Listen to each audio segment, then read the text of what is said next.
मत्ती रचित सुसमाचार 13वां अध्याय में हम स्वर्ग के राज्य के बारे में पढ़ते हैं और यीशु मसीह ने 7 दृष्टांतों के जरिए स्वर्ग के राज्य को समझाया है।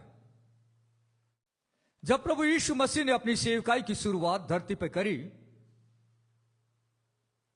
तब उसने इस्राएलियों के सामने राज्य का प्रस्ताव रखा। उसने कहा, मन फिराओ क्योंकि स्वर्ग का राज्य आ गया है। पर अधिकांश इस्राएलियों ने रिजेक्ट किया, उसे नहीं स्वीकारा। उसके बाद हम देखते हैं अध्याय 13 में प्रभु यीशु मसीह उन्हें अब राज्य के नए स्वरूप की जानकारी देते हैं। राज्य का नया स्वरूप, राज्य का भेद भरा रूप क्या है। प्रभु यीशु को नकारने के बाद और यीशु मसीह का इस धरती पर, इस पृथ्वी पर जो राज होगा, उस बीच में राज्य का स्वरूप क्या होगा। आज परमेश्वर कैसे अपने राज्य को बढ़ा रहा है। सिंपल भाषा में हम मत्ती 13वां अध्याय में यीशु के प्रथम और द्वितीय आगमन के बीच के समय का वर्णन पाते हैं, जो स्वयं यीशु ने दृष्टांतों के जरिए बताया। हम बीच की अवधि का वर्णन पाते हैं। उसके प्रथम आगमन और द्वितीय आगमन के बीच राज्य का स्वरूप कैसा होगा, उसका वर्णन अध्याय 13 में बताया गया है। अध्याय 13 में वर्णित दृष्टांत मसीह के पहले आगमन और दूसरे आगमन के बीच की अवधि को दर्शाते हैं।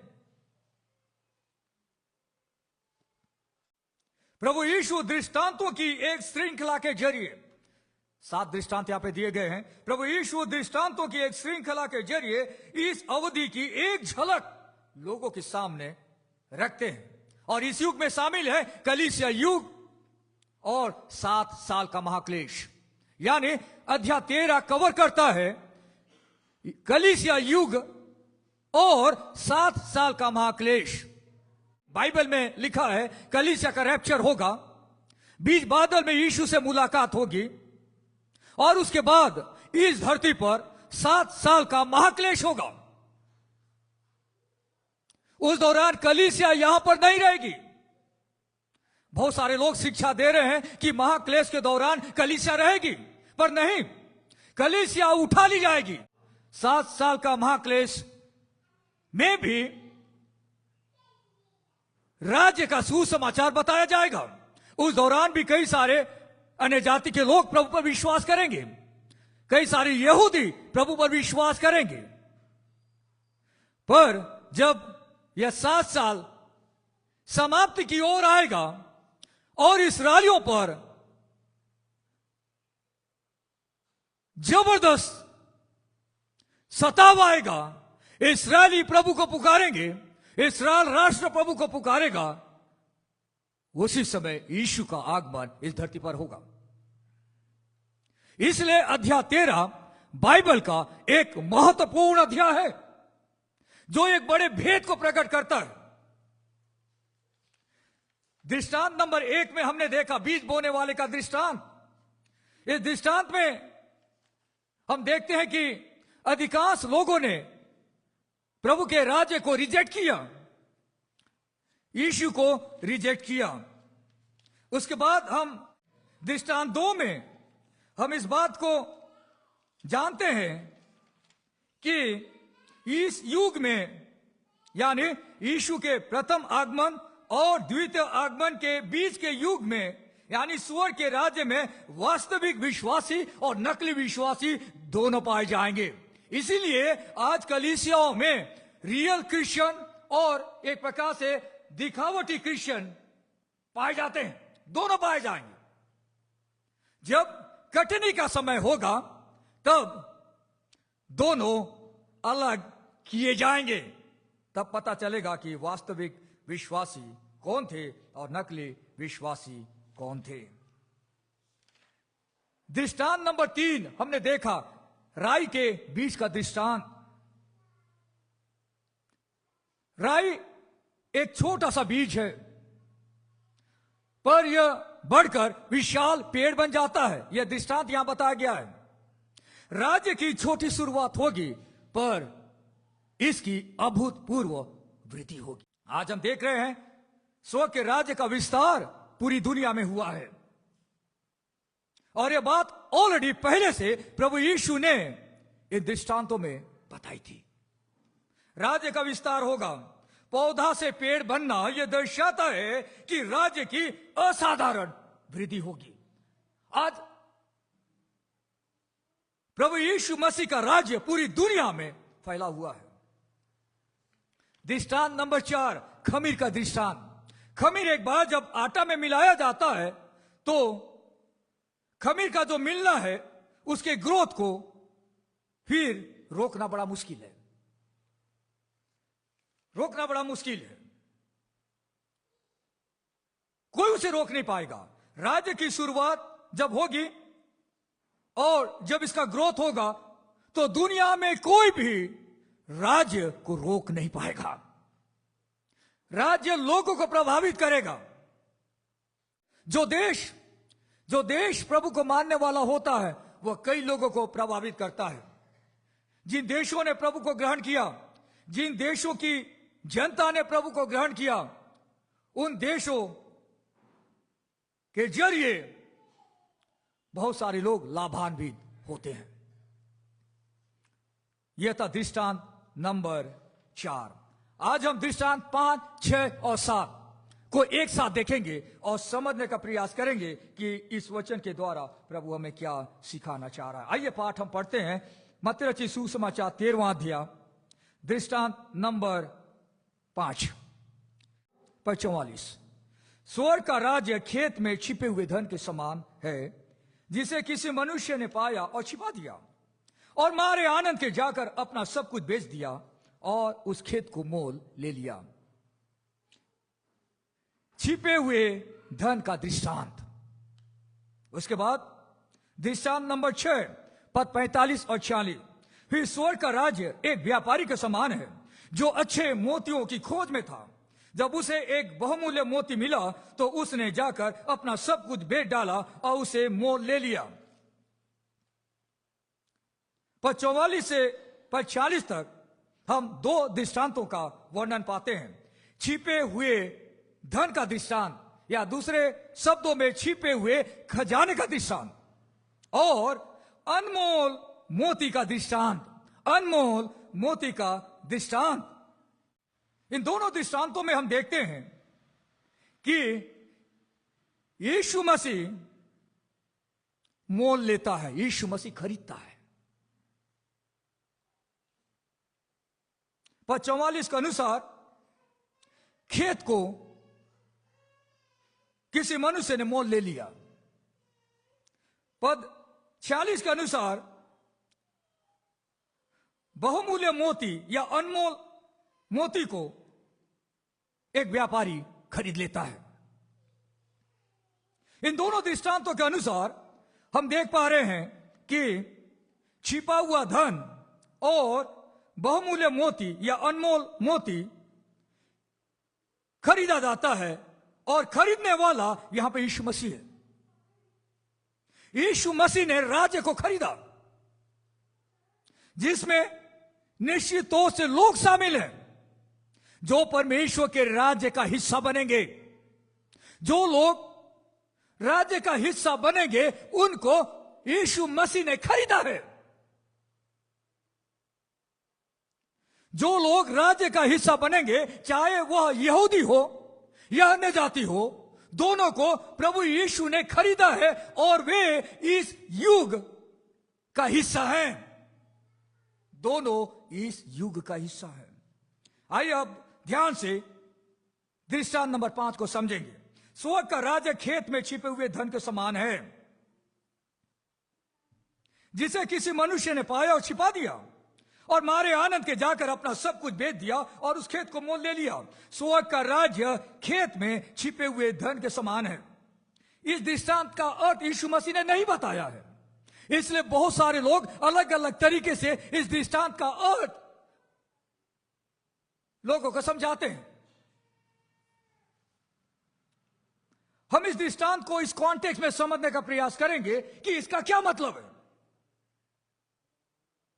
छिपे हुए धन के समान है स्वर्ग का राज्य, खेत में छिपे हुए धन के समान है।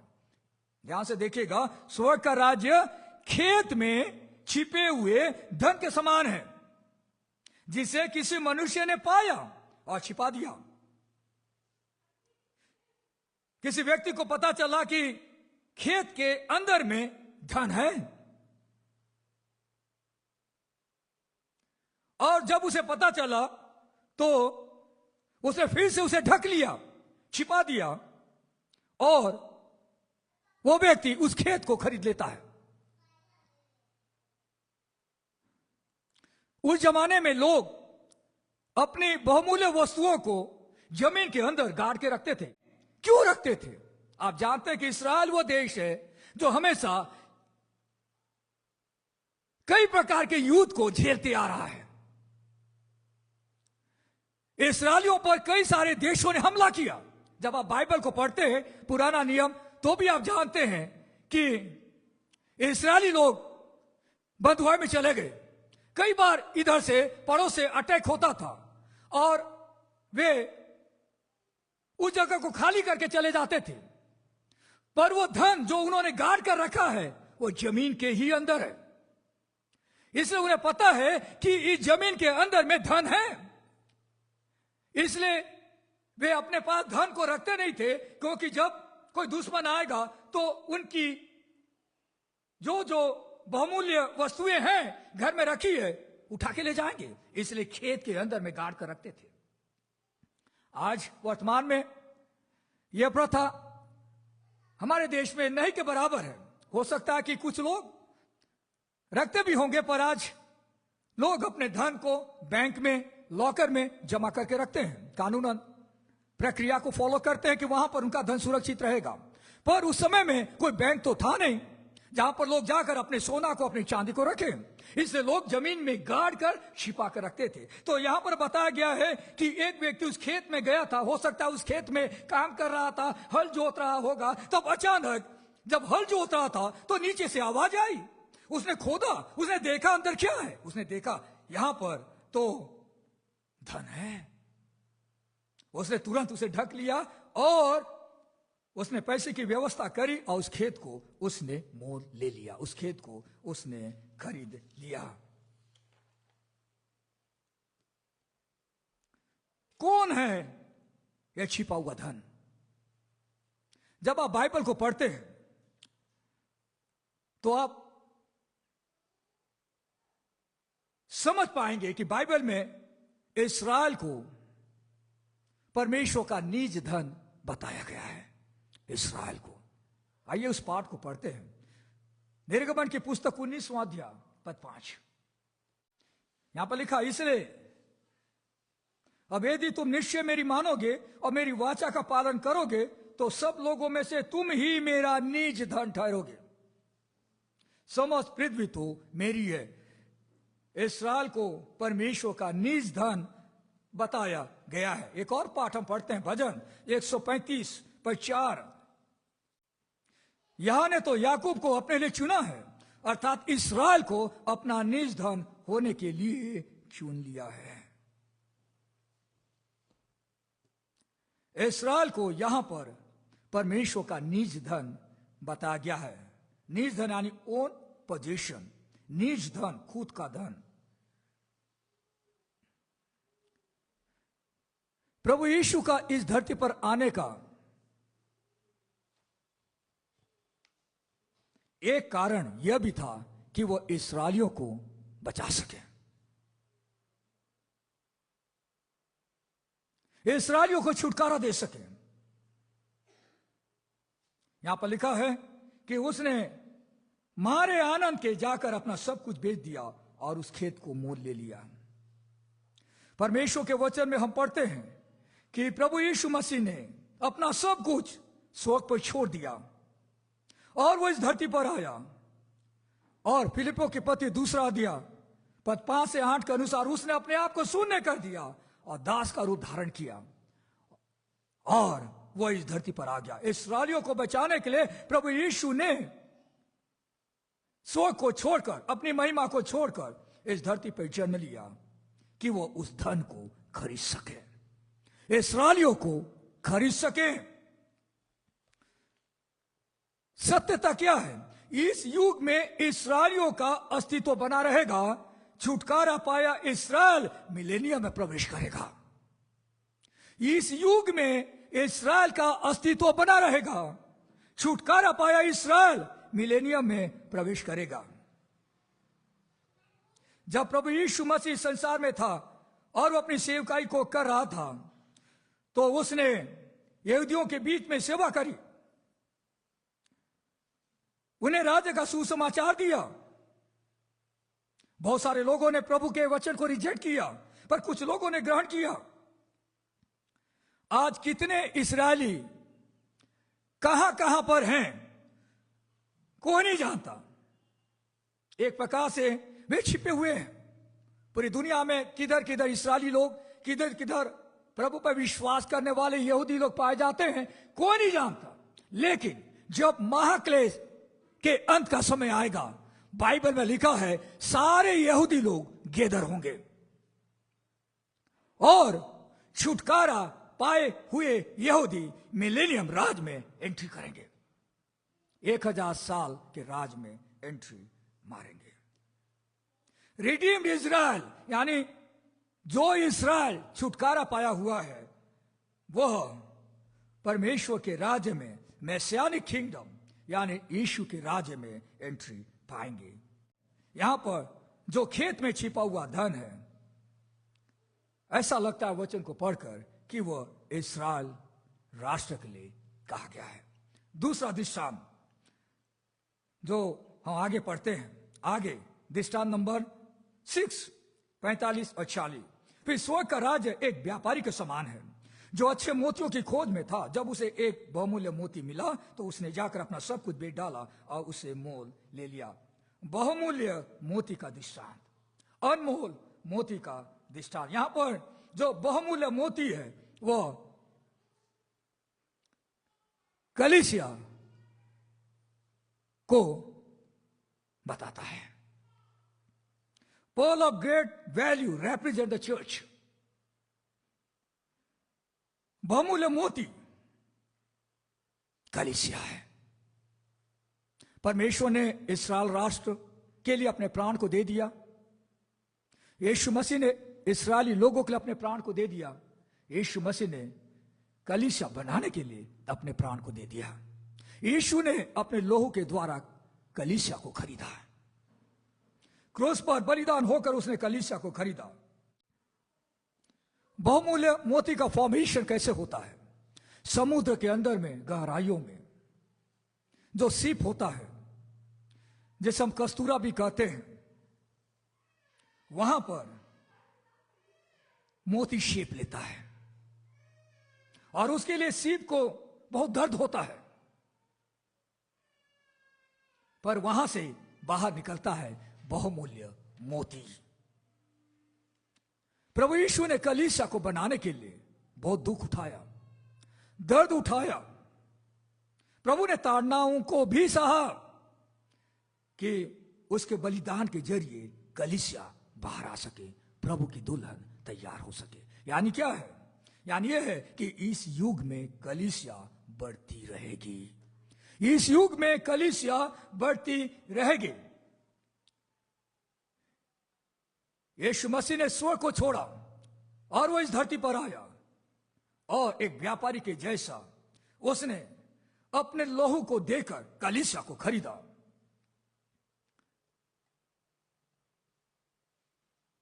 स्वर्ग को उसने छोड़ दिया। वो इसलिए खरीदा कि वो एक दिन उस कलीसिया को अपने साथ स्वर्ग में लेकर जाएगा। यहां पर व्यापारी कौन है? यीशु मसीह है, जो बहुमूल्य मोती खरीदता है, जो कलीसिया को खरीदता है। सब कुछ स्वर्ग में छोड़कर यीशु मसीह धरती पर आया कि बहुमूल्य मोती को खरीद ले। अपने बलिदान के द्वारा उसने यह काम किया है। आज जितने भी लोग प्रभु यीशु को अपने जीवन का उद्धार करता और प्रभु ग्रहण करते हैं, वे कलीसिया का हिस्सा बनते हैं और इस बड़ी दृष्टांत के जरिए एक बड़ा सत्य जो प्रकट होता है वो ये है कि इस युग में कलीसिया बढ़ती रहेगी। इस युग में कलीसिया बढ़ती रहेगी। दोनों दृष्टांत एक दूसरे से जुड़े हुए हैं। खेत में छिपे हुए धन का दृष्टांत और बहुमूल्य मोती का दृष्टांत। इस दृष्टांत के जरिए प्रभु यीशु मसीह बताना चाह रहे हैं कि जब वो पृथ्वी पर अनुपस्थित है उस दौरान इस्राएल का अस्तित्व बना रहेगा और साथ ही साथ कलीसिया की बढ़ोतरी भी होती रहेगी। कलीसिया भी बढ़ती रहेगी इस युग में। आज इस युग में हर व्यक्ति, चाहे वो इस्राएली है या अन्य जाति है, अगर वो प्रभु को ग्रहण करता है तो वो परमेश्वर के राज्य का हिस्सा बनता है।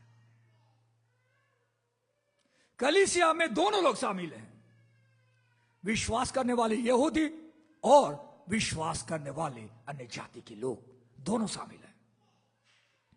दो बड़ा एप्लीकेशन इन दो दृष्टांतों से हम सीख सकते हैं। नंबर एक, प्रभु यीशु की दृष्टि में हर व्यक्ति, चाहे वो यहूदी हो या अन्य जाति हो, मूल्यवान है।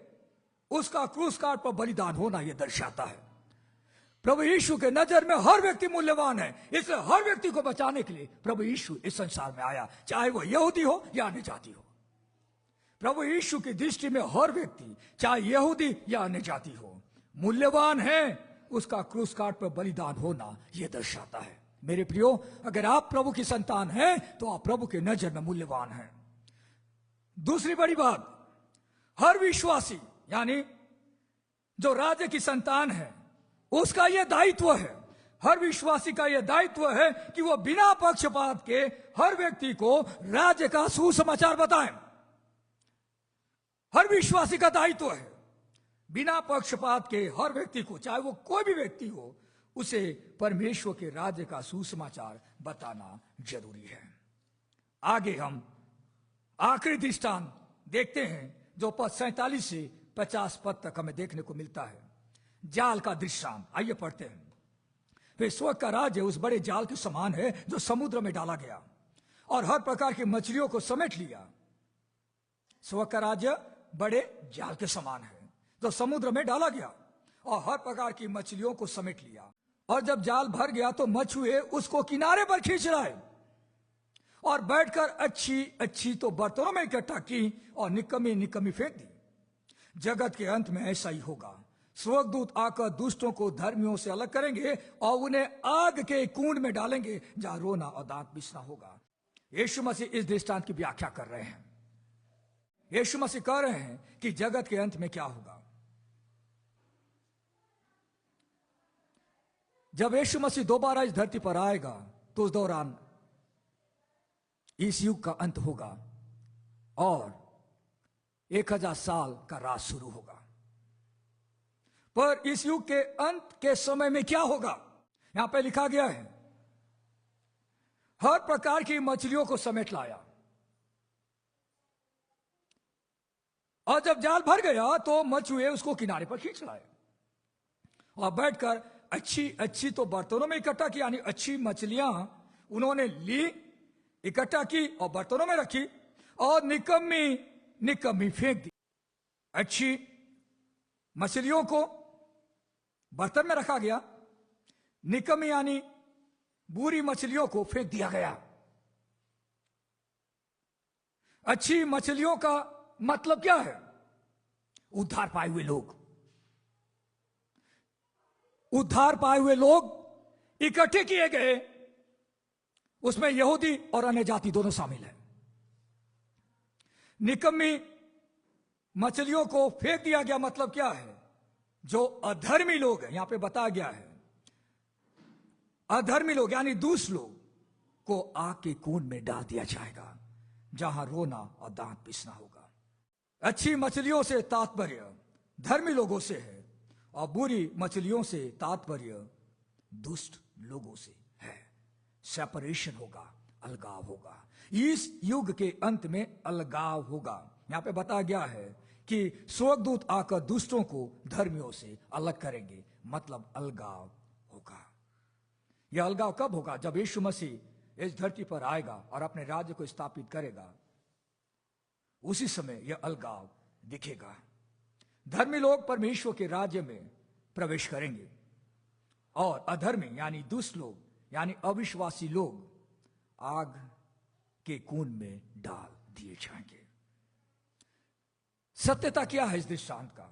7 साल के महाक्लेश के साथ या 7 साल के महाक्लेश की समाप्ति पर इस युग का अंत होगा, जहां धर्मी और दुष्ट स्वर्गदूतों के द्वारा अलग किए जाएंगे।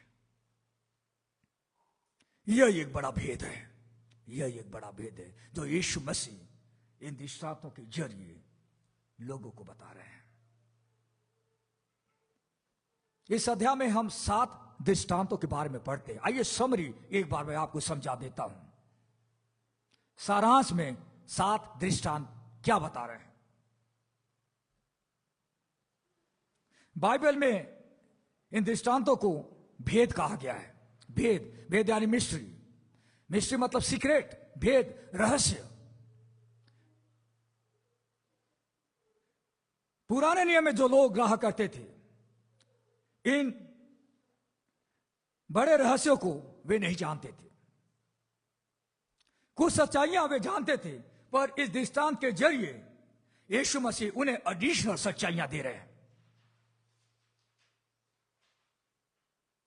दृष्टांत नंबर 1, उन्हें पता था राज्य के बारे में। पुराने नियम में राज्य के बारे में बताया गया है। उन्हें पता था कि यीशु मसीह जब आएगा तो राज्य को स्थापित करेगा, पर वे यह नहीं जानते थे कि जब उसका राज्य आएगा तो इस्राएली रिजेक्ट कर देंगे। यह सच्चाई पुराने नियम के लोगों को नहीं पता था। दूसरी बात, पुराने नियम के रहने वाले लोग जानते थे कि परमेश्वर के राज्य में सिर्फ धर्मी लोग पाए जाएंगे, पर उन्हें इस बात की जानकारी नहीं थी कि इस राज्य में धर्मी और अधर्मी दोनों का अस्तित्व बना रहेगा। नए नियम के लोगों के लिए यह एक नई सच्चाई, नई ट्रूथ है, जहां पर हम देखते हैं कि इस युग में दुष्ट और धर्मी दोनों का अस्तित्व बना रहेगा। इस युग में दोनों बने रहेंगे। यह एक बड़ा भेद है। इस युग में असली विश्वासी और नकली विश्वासी दोनों का अस्तित्व बना रहेगा। दृष्टांत नंबर 3 में हम देखते हैं राज्य की शुरुआत छोटी होगी, पर उसमें अभूतपूर्व वृद्धि होगी। राज्य की शुरुआत छोटी होगी, पर उसमें अभूतपूर्व वृद्धि होगी। इसकी जानकारी पुराने नियम के लोगों को नहीं थी। चौथा दृष्टांत, राज्य की बढ़ोतरी को कोई भी रोक नहीं पाएगा। यह दुनिया को प्रभावित करेगा। आज परमेश्वर का राज्य बढ़ता ही जा रहा है, पूरी दुनिया को इन्फ्लुएंस कर रहा है।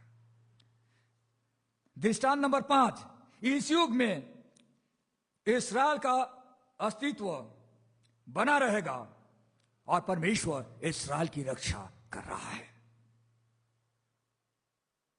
दृष्टांत नंबर 6, परमेश्वर अपनी कलीसिया को बना रहा है।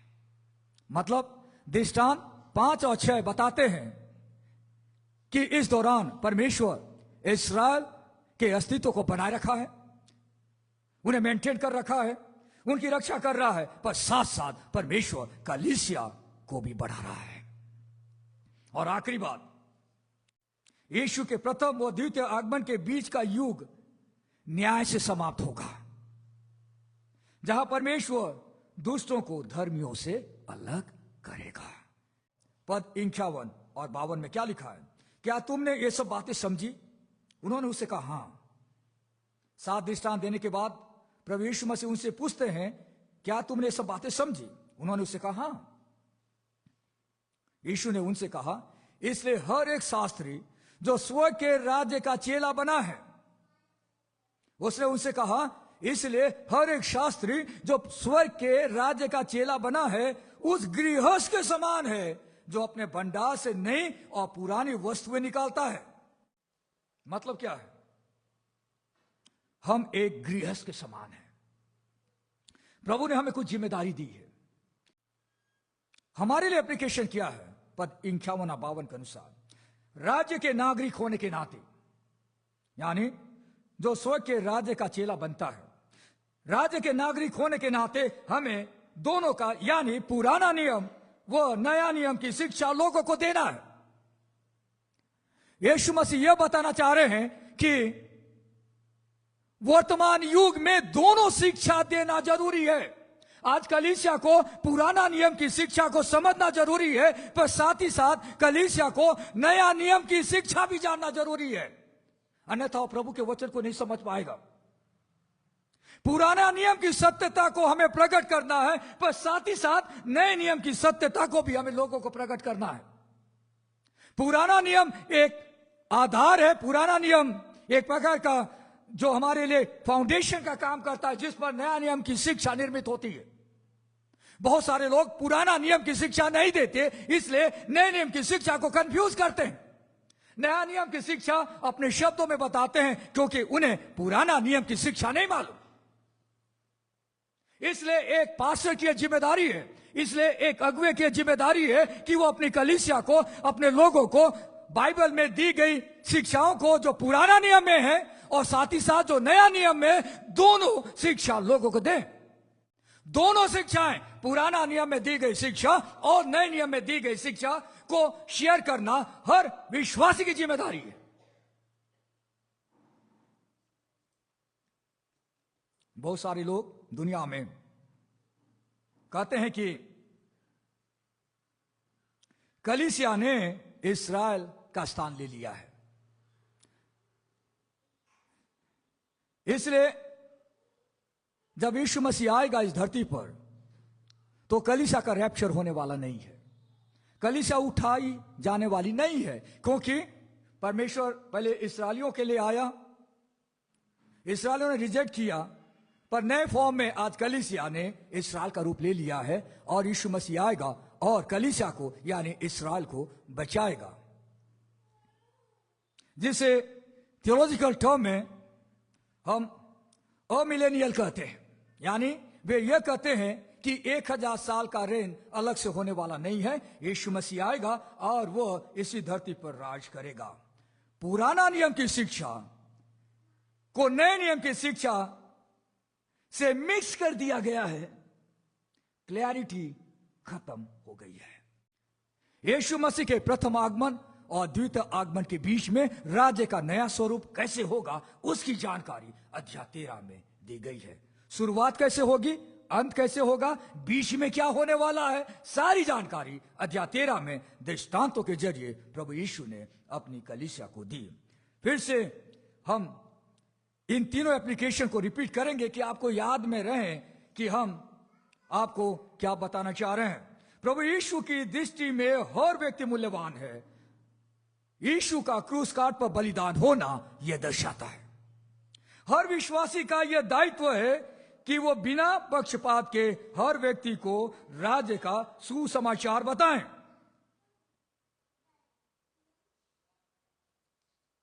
तीसरा, स्वर्ग के नागरिक होने के नाते हमें दोनों का, यानी पुराना नियम व नया नियम की शिक्षा लोगों को देना है। उसके लिए हमें सीखना है, समझना है, स्टडी करना है, मेहनत करना है, फिर क्लैरिटी लोगों के सामने रखना है। यह बहुत कठिन काम है।